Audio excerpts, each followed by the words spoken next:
welcome to another video. In this video we're playing some Vigilance Guardian, which is Vengeance Juggernaut. We're running some slam spam of course, and we're running a high alacrity.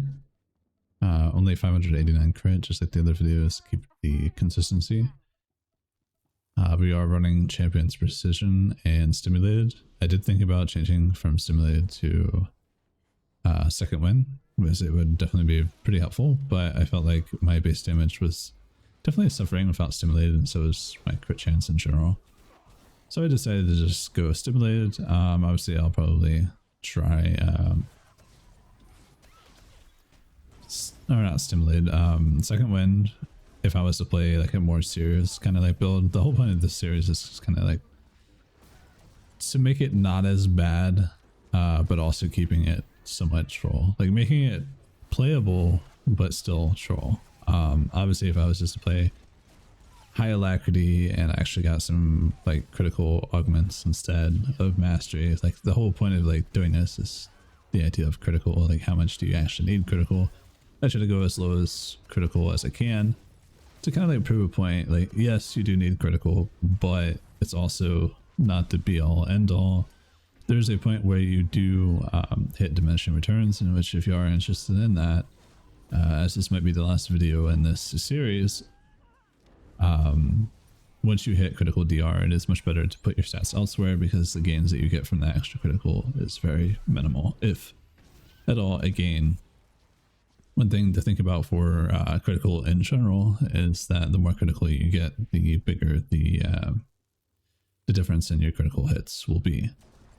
Obviously, for the most part, once you hit about your critical DR, your crits are relatively pretty consistent, which is pretty nice. But even with higher critical, it's still technically that way. It's just when you go way too much critical that you start seeing negative effects. Obviously, it's still a net positive. It's just, you know, there's a little bit less consistency. Excuse me. Whereas if you were to run something else, like let's get some more mastery, or like just something else, anything else that would be more beneficial. Obviously, accuracy is not going to see a net damage increase, and alacrity isn't either. Overall, it probably will with alacrity, but well, same thing goes for accuracy because you're hitting more often. But it's not going to increase your damage hit. So like if you only hit one time, the extra alacrity, that extra accuracy, it doesn't matter, right? But when it comes to like overall, those stats matter, so that's more of like a sustained stat to worry about. But if you want to hit more damage overall, it's critical, mastery, and power. But since power augments don't really exist anymore and aren't necessary because we get power in our augments anyway, we pretty much just go mastery and critical.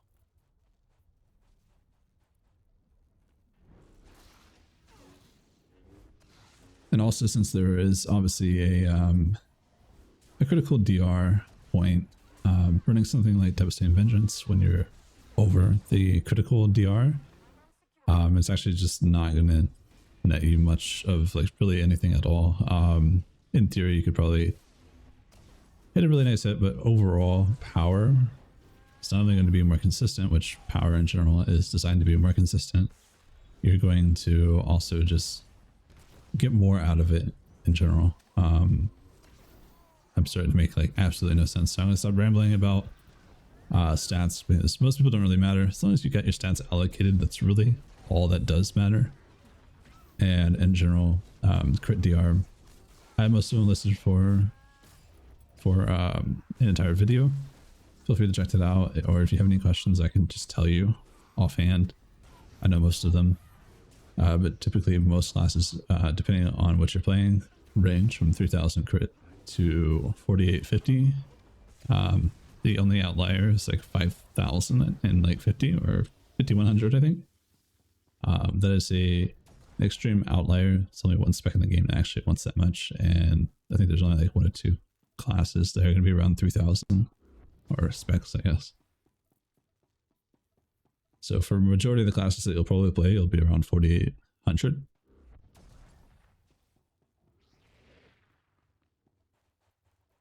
Anyway, getting into this match, you're probably like, why are you feeding their pylon, blah, blah, blah, all this other stuff. Since it is a pre-made on the other side and I do just want to cleave, because I'm playing slam spam, and there's actually people to play, I'm just trying to slam spam as much as I can. I ended up getting bugged here. My ED did go, it just didn't really heal me that much, and for some reason, like, the game thought I was trying to activate the pylon when I hit respawn or something like that. Like there was definitely a delay there, and I had to wait for the channel or whatever to finish before it actually let me die. It was kind of weird. But yeah, it's kind of like the life of just, you know, running in there with not much, you know, help or anybody to really there to help you. Overall, the entire ideal of this is obviously stay in the pylon, slam spam, and outside of that, there's not any other gameplay thought. This spec is incredibly easy. It's not hard to do. Anybody could do this. Obviously with high alacrity, it is a little bit more trouble because I'm not critting as much, so it does take a little bit more to get it set up, but thankfully there's actually some players that actually come over here. If you have more critical, it's much easier to get slam spam going, and you kind of get it going like off the bat. Here I want to make sure that I try to get at least 2 to 3 dots off before I even bother going into that and popping my combat focus to get the extra critical to then continue slam spamming.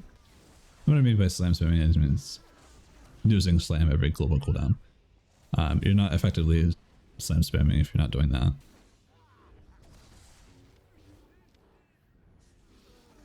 And since they don't really bother to come until late in this round, we pretty much secure them not getting this, and eventually we just end up winning because we're able to constantly just deny them. And for whatever reason, you know, they don't, at least I believe, they don't ever have enough damage to like completely clear us, which is great. Which is really an ideal situation for a Vengeance player, because I'm able to apply a lot of pressure, like AoE pressure in general. A lot of defenses will be burned when I'm using my AoE, and on top of that, the healing for the healer, trying to keep up with that, can eventually just consume way too much force. So since they're a SWTOR killer, they're not able to keep up with it forever, if that makes sense. Eventually they will run out. Obviously some other healers will be able to handle it better, and obviously some classes will be able to handle it better too. Like pyro would be pretty good. Fortunately we lose this. If somebody just came over here, we would have stopped them, no problem, but the next round they kind of like don't let that slip, which is pretty nice. Ultimately we could definitely end up losing. In this situation, if our team's not bothering with their pylon, what they should be doing is running the orbs. So for the most part, it is not too hard to capitalize on what I'm doing. I don't know why they pulled me. We don't have pull DR anymore, so that just actually just hurts me. But I don't really care. It's not something. I only mention it because it's like a lot of people don't seem to realize certain AoE specs do not want to be like removed from their AoE. Like when they create their AoE, they work hard to make that AoE. They don't want you to remove it from them. A lot of my survivability actually is reliant on that AoE. Pulling me away from it means I get less CDR for my combat focus, which means I get less healing. It's ultimately just a lose-lose for me. I'm able to pressure many people at once, not just one person at a time, because my single target is very bad because I have no crit.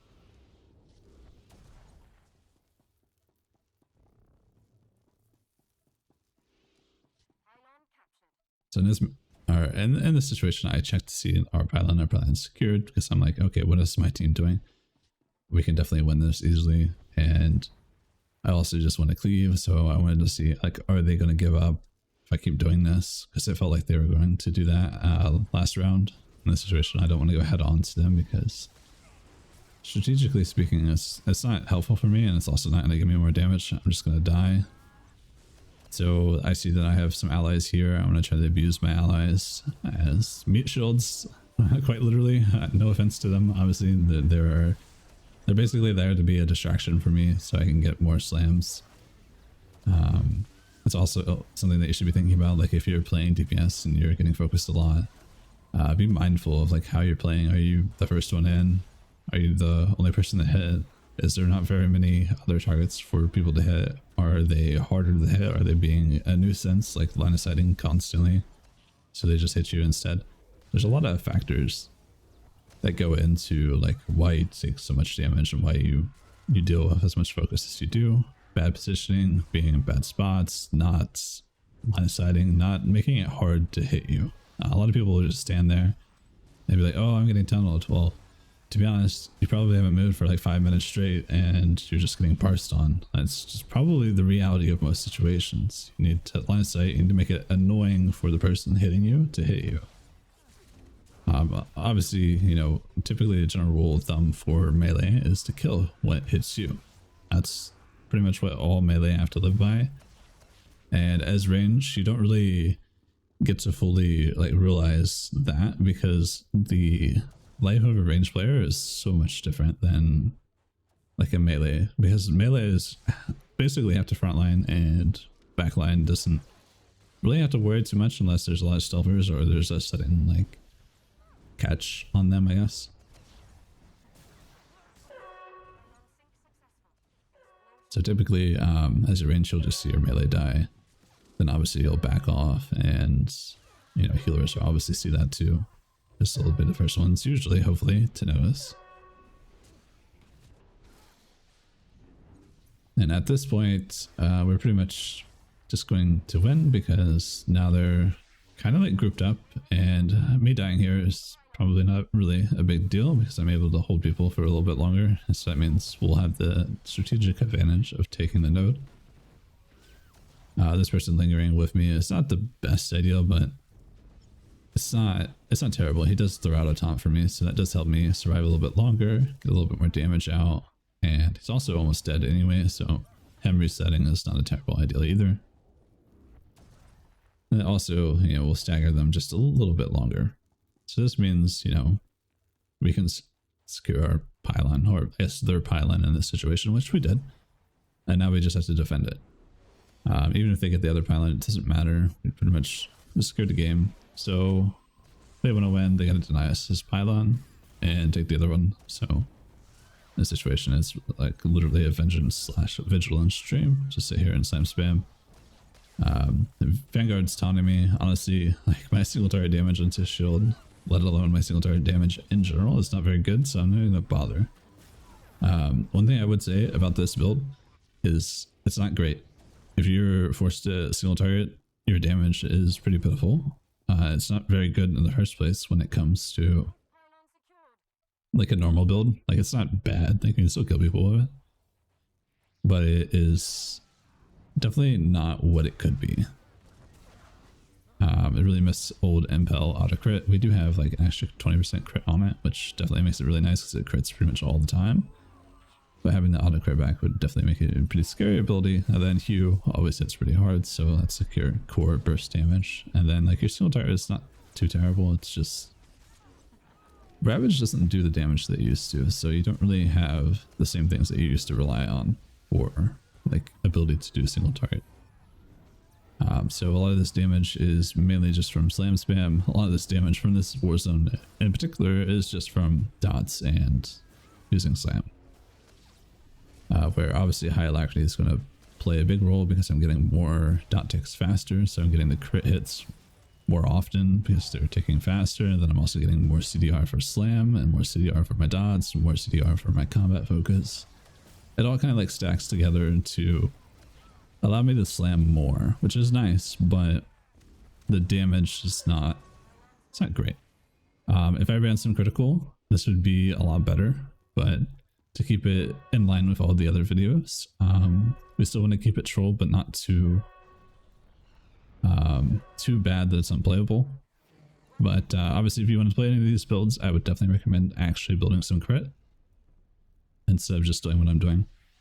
Anyways, if you guys have any questions, feel free to leave them in the comments. I'll be more than happy to help. Other than that, I hope you guys have a wonderful rest of your day.